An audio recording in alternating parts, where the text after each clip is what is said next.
আলহামদুলিল্লাহ, সমস্ত প্রশংসা সেই মহান আল্লাহ তাআলার, যে আল্লাহ আমাকে সুস্থ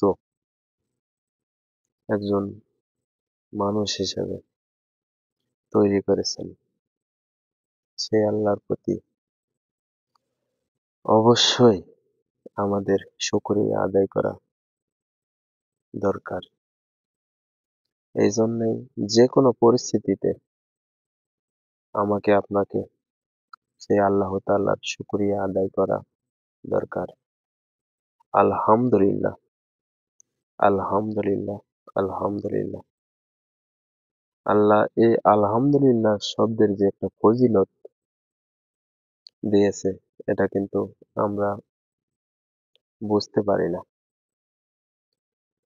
একটাবার চিন্তা করে দেখেন, আপনি যদি এই মুহূর্তে হসপিটালের বেডে পড়ে থাকতেন অসুস্থ অবস্থায়, তাহলে আপনার কাছে একটা সেকেন্ড, একটা ঘন্টা, একটা দিন কেমনটা লাগতো?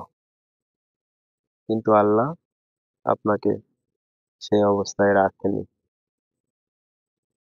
আল্লাহ আপনাকে সুস্থ রাখছে, আমাকে সুস্থ রাখছে। এই জন্য তো অবশ্যই আলহামদুলিল্লাহটা বলতে পারি। মন মানুষকে অনেক কিছু বুঝতে শেখায়। এই মনটাই যদি আল্লাহর কাছ থেকে ফিরিয়ে নেওয়া হয়, তাহলে কিন্তু আল্লাহ আপনার উপর রহমত ফিরিয়ে নেবে। অবশ্যই আল্লাহর ফজিলত, আল্লাহর রহমত, আল্লাহর বরকত আমার আপনার জীবনে যেন সঠিকভাবে আসে, সেই জন্য সেই মহান আল্লাহ তাআলার উপর মন থেকে সব সময় শুকরিয়া আদায় করতে হবে। এই জন্য আপনি ভালো আছেন, সেই সময়টাও যদি আপনি আলহামদুলিল্লাহ করেন, তাহলে আল্লাহ আরো রহমত বরকত আপনার উপর বর্ষণ করবে। আপনি খারাপ আছেন, সেই সময়টাও আপনার আল্লাহ রহমতের আশা করতে হবে। সেই সময়ও আল্লাহর শুকরিয়া আদায় করতে হবে। আল্লাহ কিন্তু আপনাকে সকল পরিস্থিতির জন্য, সকল কিছুর জন্য কিন্তু আপনাকে আমাকে বিভিন্নভাবে পরীক্ষায় ফেলে। এই পরীক্ষায় কিন্তু সবাই উত্তীর্ণ হতে পারে না, সবাই কিন্তু পাস করতে পারে না।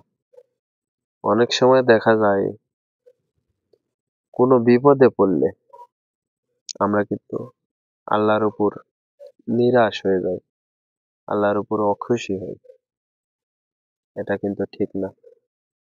আল্লাহ আমাদেরকে একটা বিপদের মাধ্যমে পরীক্ষা নিতেছে। এই পরীক্ষায় অবশ্যই ধৈর্য ধারণ করতে হবে। আল্লাহর থেকে নিরাশ হওয়া যাবে না। আল্লাহর কাছে অবশ্যই আমার আপনার অনেক মায়া আছে। আল্লাহ আপনাকে অনেক আদর যত্ন করে পৃথিবীতে পাঠাইছে, শুধুমাত্র তার রহমত, বরকত সবকিছু আপনার করে দেওয়া হয়েছে। কিন্তু এটা আপনার আমার অবশ্যই আল্লাহর গুণগান করে, আল্লাহর হুকুম মেনে এটা আমাদের নিয়ে আসতে হবে, সেটা নিজের মধ্যে প্রতিফলন করতে হবে। তো আজকের মতো ভিডিও এই পর্যন্তই। আর একটা নতুন কোনো ভিডিও নিয়ে আসবো, হয়তোবা আগামীকাল, না হলে যে কোনো দিন। যারা যারা আমার ভিডিওগুলো দেখেন, তাদেরকে অসংখ্য ধন্যবাদ। আর আমার কথার মধ্যে যদি কোনো ভুল ত্রুটি হয় অবশ্যই ক্ষমা সুন্দর দৃষ্টিতে দেখবেন। আর নতুন নতুন ভিডিও করার জন্য উৎসাহ দিবেন। ইনশাল্লাহ আগামীতে আরো সুন্দর সুন্দর ভিডিও নিয়ে আসবো। আজকের মতো এই পর্যন্তই। সবাইকে আমার তরফ থেকে আসসালামু আলাইকুম ওয়া রাহমাতুল্লাহি ওয়া বারাকাতুহু।